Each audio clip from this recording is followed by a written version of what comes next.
The magic of Wildflower UK seed bombs.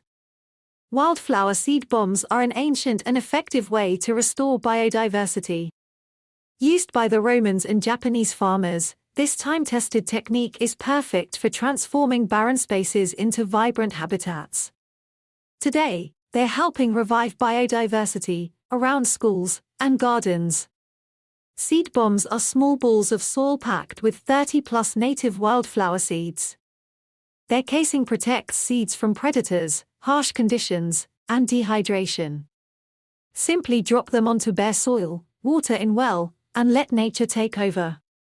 As light, warmth, and moisture align, they germinate, creating colourful, pollinator-friendly blooms.